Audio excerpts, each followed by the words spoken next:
today's session is Managing RH Negative Pregnancy by Dr. Preeti Venkatesh.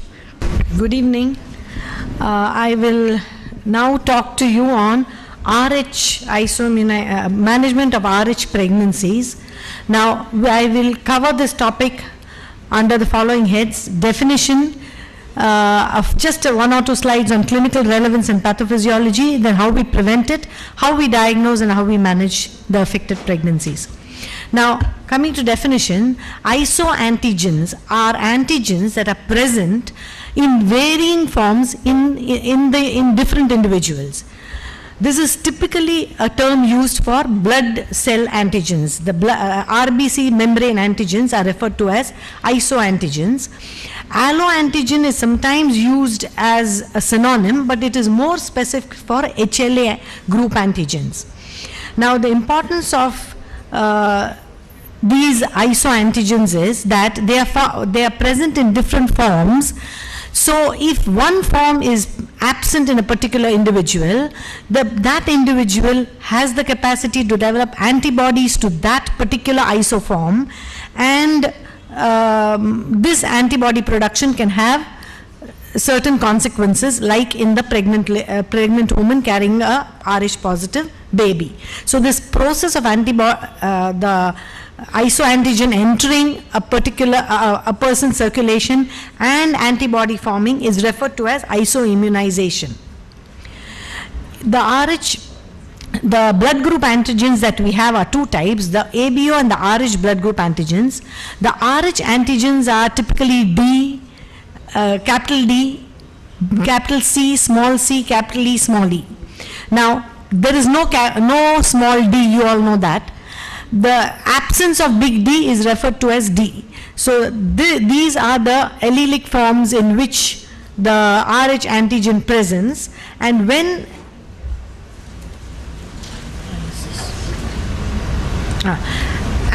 you have a big D in that form, in that allelic configuration, the person is Rh positive. And if you do not have the big D, then you are Rh negative. Of all these allelic forms, D is the most antigenic, and that is why it causes most of the problems. And therefore, when we refer to isoimmunization, we are predominantly talking in terms of anti-D isoimmunization, but that does not mean that other isoimmunization does not exist. Now, what is the pathophysiology? When Rh positive red cells from the fetus, this happens typically, Rh isoimmunization happens when an Rh negative mother is carrying an Rh positive fetus. The red cells from the Rh positive fetus enters the maternal circulation. The mother recognizes it as foreign and starts producing antibodies. The first time she is exposed to these antigens, the antibody response is very small. It is IgM to begin with, but the IgM response is very short-lived. Very soon IgG antibodies are produced, but the dose is really very small. And even if it happens during a pregnancy, that pregnancy is unlikely to be affected because of the small dose of these antigens. This isoimmunization, however, usually occurs at the time of delivery. These antibodies that are now present in the maternal circulation are IgG and can easily cross the placenta and reach the fetus. When depending on the dose, the effect that the fetus has is dose dependent. Depending on how many antigens enter the fetal circulation, these cells will then coat the fetal cells and predispose them to destruction by the reticular endothelial system. Once they get hemolyzed, anemia, hypoxia, hepatomegaly, decreased albumin production by the liver, which is now producing only red cells, precursors, polyhydramnios, placental edema, and hydrops develops, leading to death if the fetus remains untreated. So the natural history, as you all know, the first pregnancy is usually not affected because, as I told you, the sensitization itself tends to occur at the time of delivery. So the first child escapes. the dose of antibodies formed at that point is very small. So the second pregnancy also escapes to a great extent. Suppose there is fetal-maternal hemorrhage in the antenatal period in the second pregnancy, this baby can be a little more affected by the time it delivers. By and large, this baby is mildly affected and will have only anemia, hemolytic anemia and jaundice after birth. Is the third pregnancy, because of the large dose of antibodies from the second delivery exposure, that causes a large amount of antibody production and affects the third pregnancy right from the beginning. Now, there are two medical advances that have improved the outcome in RH isoimmunization. Is availability of anti-D prophylaxis and the non-invasive testing for anemia. If you are going to be able to use these anti-D to give prophylaxis, you need to identify the RH negative women first, and next identify those women who are already isoimmunized or who get isoimmunized during pregnancy, so that you can give them timely treatment. Look for the anemia and give treatment. So isoantibody detection is important. Now, how does anti-D prophylaxis help? When the red cells enter the maternal circulation, that is where the anti-D acts. It will destroy these fetal RBCs. Cannot see the arrow. It will destroy these fetal RBCs so that the mother does not get sensitized to the fetal D factor. So antibodies are not produced, and as a result RH isoimmunization risk is considerably decreased or completely avoided. If you need to prevent and treat these isoimmunized pregnancies properly, the first thing you need to do is screen all women. I repeat, all women, not just RH negative women, all women in early pregnancy, that is at the time of booking, for antibodies. ABO group has to be done, RH has to be done, because RH is still the most important agent for isoimmunization, but there are other antigens also to which isoimmunization can occur, so you look for all antibodies. Nowadays, when you send a blood for testing to the laboratory, they no longer do just the Coombs test for anti-D testing, for D antigen or D antibodies. They screen for all antigens. Once they get a test positive, that is the antigen test positive, then they classify the type of antigen that they are dealing with. So you need to screen these people for RH. If they are RH positive, make sure you give an RH prophylaxis, and if they are negative, continue to screen them for sensitization, antibody levels. Now, indirect antibody levels, if they are, now what happens is what we get in the laboratory here is usually the titers and not the absolute values, because I'm told the absolute values are a little more expensive to do. So if you get titers, anything that is 1 in 4 or more is sensitized pregnancy. Any antibody level of 4 international units per ml or more is sensitized pregnancy. So you continue to monitor these sensitized women every month with indirect antibody testing till 28 weeks, and after 28 weeks, every 2 weeks. If they are, now after you have found the antibody, you have to find out what antigen it is the antibodies are to. If the antibodies are to D, C or K, you need to do this monitoring that I just mentioned. But if it is to other antibodies which are less important, which do not cause a lot of problems antenatally, then you can screen them straight away at 28 weeks. look for presence of antibodies, because these fetus in the newborn period have to be checked for antibodies, because they can develop any late anemia and jaundice. So you need to check them at 28 weeks again. Suppose your antibody screening is negative, then you just repeat once more at 28 weeks, because some of them will develop antibodies during pregnancy, so you screen them again at 28 weeks. If they are negative, nothing needs to be done. If they are positive, you continue screening them every 2 weeks. When does RH immunization occur?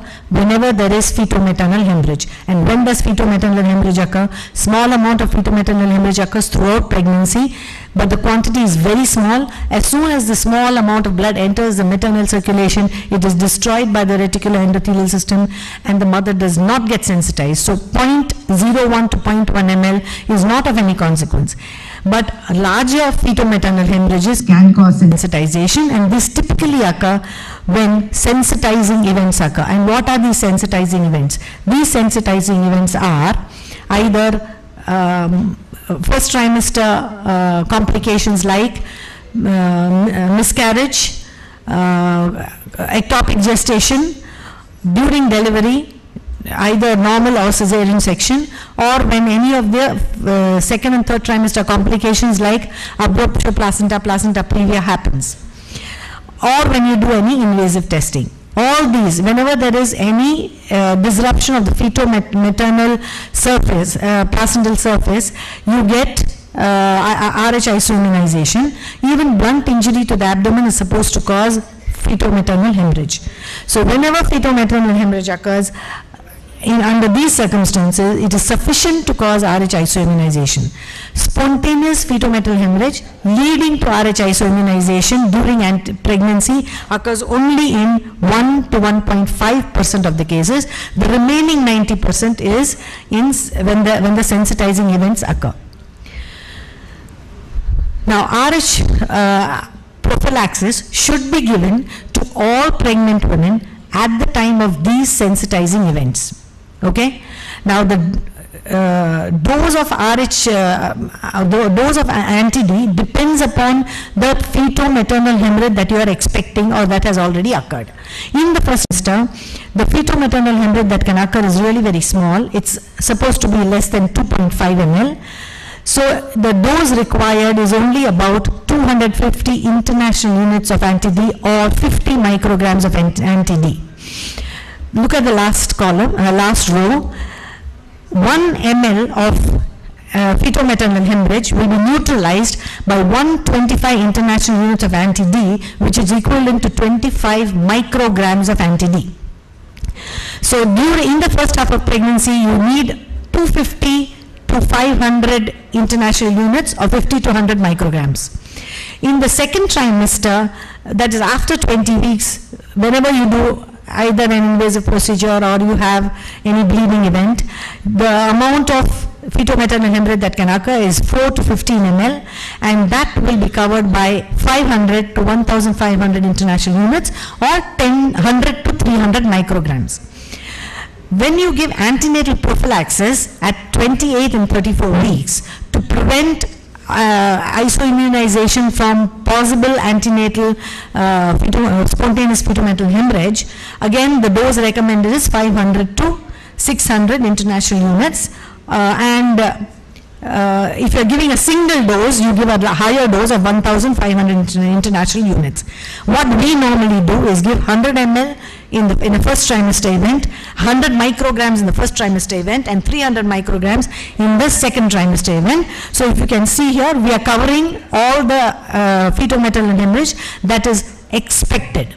However, sometimes what happens may be more than what you expect. So why does RH immunization still occur if you are giving prophylaxis so diligently?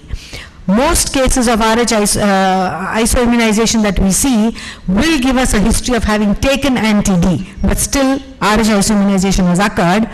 Some of them have forgotten to take, or anti-D hasn't been given on time, but very often anti-D has been given, but there's failure of prophylaxis to happen because the dose was inadequate or the fetal-maternal hemorrhage was too large.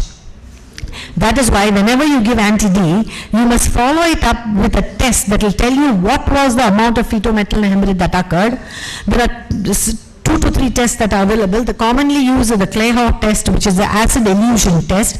It is a little complex, rarely done, and that is why sometimes the results that we get are not very satisfactory, but well done, they can tell you the amount of fetal maternal hemorrhage that has occurred.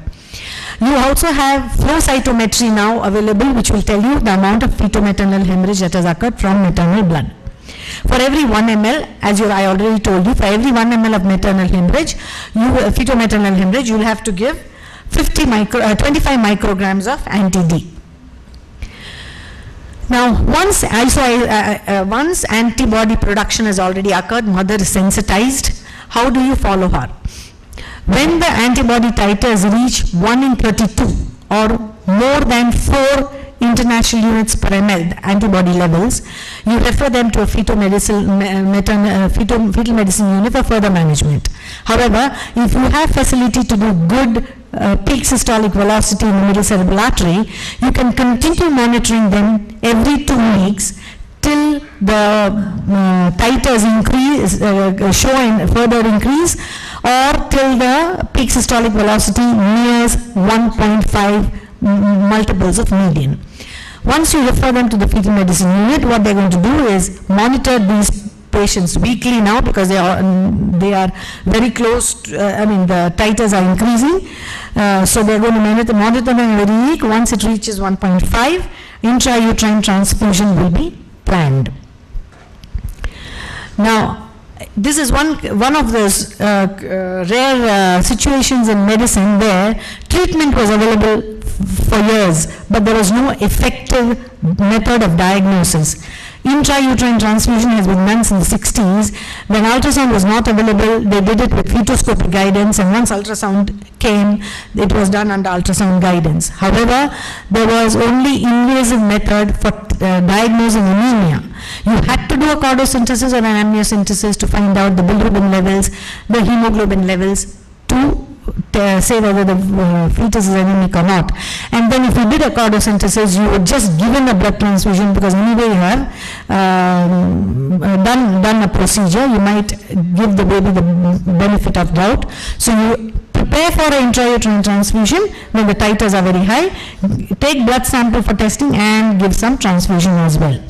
But the problems of invasive testing are many: infection, preterm delivery, fetal loss of 1%, and each time you do a procedure, you are increasing the risk, you are causing some fetal maternal hemorrhage and increasing the antibody titers in the mother. Mari et al. Noticed while monitoring these women who had transfusions that once the transfusion was given, the peak systolic velocity in the MCA decreased. And this was the basis on which he then studied the middle cerebral artery further and found that the peak systolic velocity in the middle cerebral artery correlates very well with anemia. Anemia is a hyperdynamic situation, and when there is increased flow because of increased cardiac output, it is recognized as increased peak systolic velocity in the blood vessel on Doppler. If you do a Doppler waveform, the peak systolic velocity will be very high. Now, if you are going to do Dopplers for studying of peak systolic velocity, angle of insonation is very important. When we do Dopplers for IUGR and other obstetric indications, we are not worried about the angle of insonation, because there we are looking at ratios, and if some factor affects the systolic flow, the similar factors are going to affect, in terms of angle, the diastolic flow as well. So your ratios will remain constant as long as your angle is within 30 degrees or at least within 60 degrees. However, when you are doing peak systolic velocity, the information that you give the machine is going to calculate the blood flow, thinking that there is no angle of insonation. Thinking that the angle of insonation is 0, it is going to calculate. And so if your angle of insonation is 30 and the machine calculates thinking it's 60, you are not going to get the correct value. So 2 things you have to do. One is get an angle as close to 0 as possible. This is the transducer here. this is the blood vessel, and this is the angle of insonation. You are going at 90 degrees to the blood vessel. If you have an angle of insonation which is like this, you will get a very good blood peak systolic velocity. On the other hand, if there is an angle, if you are approaching the vessel at an angle like this, this is the vessel. If this is the vessel, this is a good angle. If this is a vessel, you have a very large angle and you will not get a good value. Even when you have smaller angles of within 30, which is permissible, you must do an angle correction. There is a line on the cursor. You put a cursor in a blood vessel and there is a line on the cursor which you align to the direction of the blood flow, which will tell the machine what the angle of insonation is, and you will get the correct. So angle of insonation is very important to do this peak systolic velocity. Now, why do we use the MCA? One is, the middle cerebral artery is seen on the wings of the sphenoid, which are very clearly seen or when you image the base of the skull, fetal skull. And you see the pulsations on the wings of the sphenoid, and you know that this is the middle cerebral artery. Even without Dopplers, you can insonate it. So in the days when there were no Dopplers, this was a very easy vessel to insonate. Even today, it is a very good vessel to insonate because technically you will get it at almost 90 degrees. You can insonate it at almost 0 degrees. This is a clip, I'll show you. This does not use color. This is the base of the skull, and this is the wing of the sphenoid. And if you look carefully, you can see pulsations on it. These pulsations represent the middle cerebral artery. So if you just put the cursor on those pulsating vessels, you will get the MCA peak systolic velocity. Okay, you don't really need the Doppler. Now, technically, it is a very easy vessel to get because the wings of the sphenoid in a transaxial view will be facing you and the vessel is running along it. So you can get it at almost 0 degrees angle. Physiologically also it's a very good vessel because it supplies almost 80% of the cerebral surface, cerebral cortex, and whenever there is brain sparing effect, the brain and the heart are the two structures that are going to get affected first, and so hypoxic responses are best seen here. So the first vessel, the vessels in the body that will show changes first to hypoxia will be the middle cerebral artery, cerebral vessels, in that the middle cerebral artery, because it supplies most of so the hyperdynamic circulation is best seen in this vessel. Now here we are just doing the same thing, but now we are doing with color. So if you have a transverse section of the head, you go to the base of the skull, you identify base of the skull when you can see the orbits there, begin to see the orbits. You go down from the vertex, you see the orbits, that put on the color. Now once you get the color, you rotate your probe in such a way that the vessel is in line with your cursor. Can you see that? Your cursor represents the beam that you're sending in. So you align it to that, and if you have a slight angle, do an angle correction and get a waveform, measure the peak systolic velocity. This is how you measure the MCA peak systolic velocity. Now MCA peak systolic velocity increases in non-anemic fetuses as gestational age increases. So as this is the pattern, waveform, this is the graph in a non-anemic fetus. This is the median. So as gestational age increases, peak systolic velocity increases. In anemic fetuses, the value is higher. So at a slightly higher level, you see this other curve, which represents a 1.5 MOM. Because it increases with gestation, the sensitivity of this test becomes lesser after 35 weeks of gestation. In anemic fetuses, as the hemoglobin level falls, that is, as anemia becomes more, the peak systolic velocity also increases. So anemia and gestational age both increase the peak systolic velocity. Depending upon the hemoglobin levels at various stages of anemia, these graphs were plotted to identify 4 zones of anemia: mild, absence of anemia, mild, moderate, and severe anemia.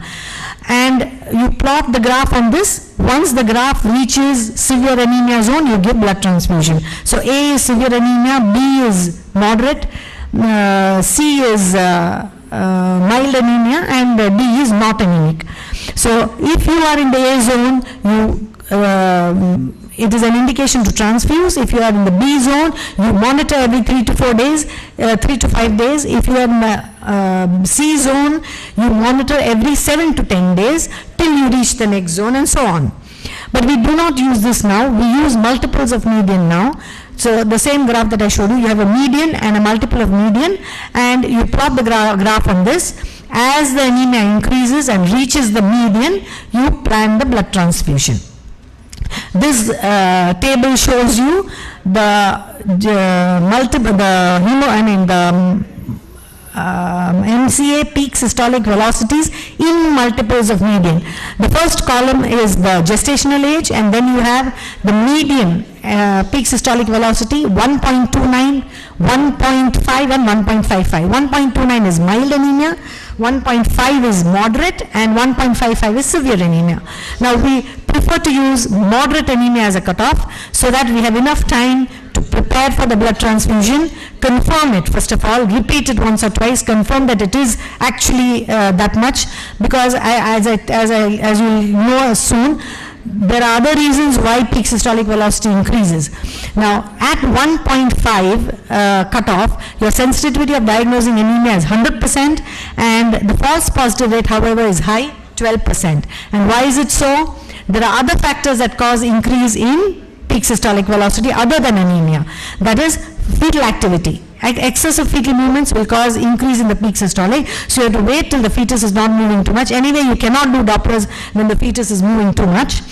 And so fetal activity is one. Other one is hypoxia due to other causes like IUGR. So in IUGR fetuses, your MCA peak systolic velocity to monitor anemia is not reliable.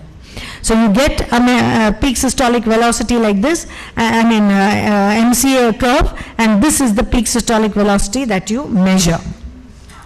The best area to sample is either mid or proximal 1/3 of the middle cerebral artery that you see on the scan. Now, how do we use this MCA peak systolic velocity? As I told you, we do peak systolic velocity every week, and once it reaches 1.5 norms, you repeat it every 2 days later to see whether it is really high or you had a false positive. And then you plan the intrauterine transfusion. The idea is to give sufficient blood so that you can continue pregnancy till 34 weeks of gestation. After 34 weeks, anytime it's okay to deliver the baby, but the aim is to get at 37 to 38 weeks of gestation. Now I'll give you an example here. This was a lady who had, as I told you, most of our women give us history of having taken anti-D. She's had missed abortions, 1 full-term normal delivery, and she's taken anti-D in all her pregnancies. Yet in this pregnancy, before 16 weeks itself, the ICT was positive. She was monitored abroad till 26 weeks. When she came here at 28 weeks, we started monitoring her weekly, and when at 31 weeks, the MCA peak systolic velocity went well above the 1.5 norm, blood was transfused, O negative. Now what blood will you use? You use O negative blood, which is irradiated and filtered and irradiated, both filtered and irradiated, and made and processed to remove the plasma and made into a packed cell volume with a hematocrit of 75 to 85%. We need that much of hematocrit, otherwise you will cause volume overload in the fetus. You're not doing an exchange transfusion here. So we used 90 ml of O negative blood, which was at 82% hematocrit. The pre-transfusion hemoglobin was 8%, and we give, after giving blood, we take a sample to see the post-transfusion hematocrit, and that was 15%. This is the graph. You can, I want you to see two things. One is, as soon when it goes up, you don't have to give transfusion immediately. You can wait, see the trend, and give the transfusion. But look at her ICT remained at 1.3 and 1.4 and 1.4 and 1.8 till we gave the transfusion. The moment we gave the transfusion, it jumped to 1 in 128. That's because invasive procedures in the mother will increase the fetal metal hemorrhage, and the sensitization, antibody production further increases. So we gave one transfusion there, and then we gave another transfusion closer to 34 weeks.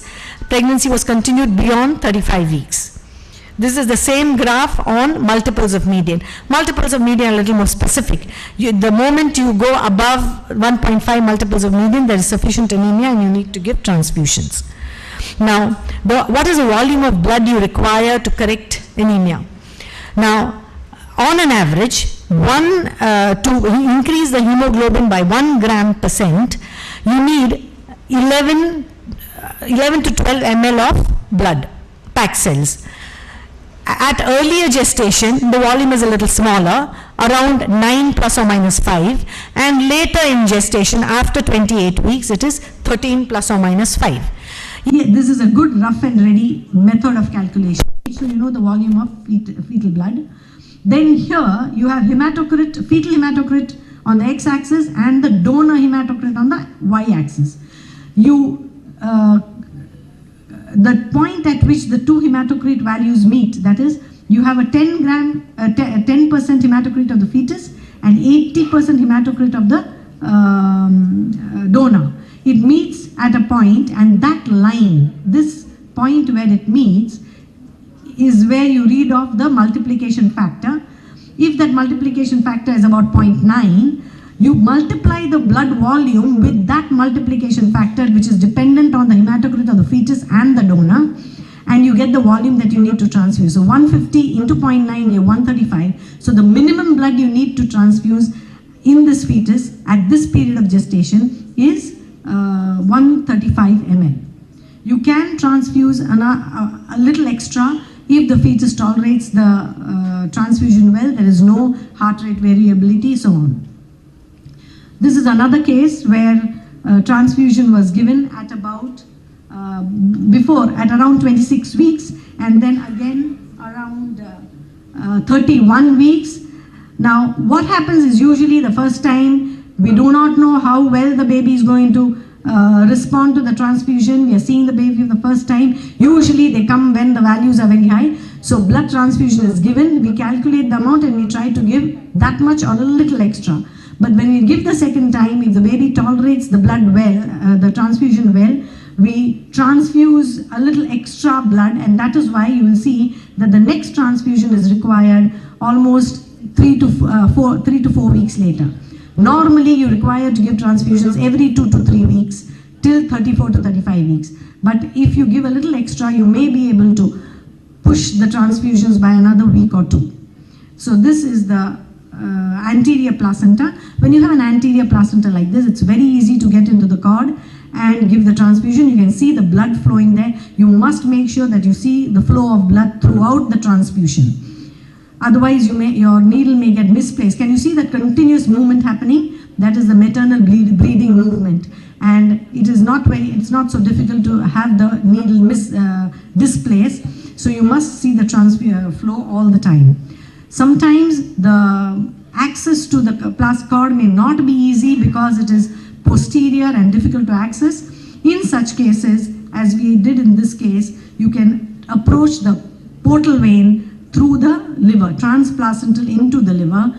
This has the advantage that once it is in position, the displacement risk is very low, and even accidents like cord bleed, cord tamponade, etc. are very, very low with this transfusion. Only it is technically a little more difficult, and once you get it, that's fine. So this is the transhepatic transfusion. Thank you very much for your attention.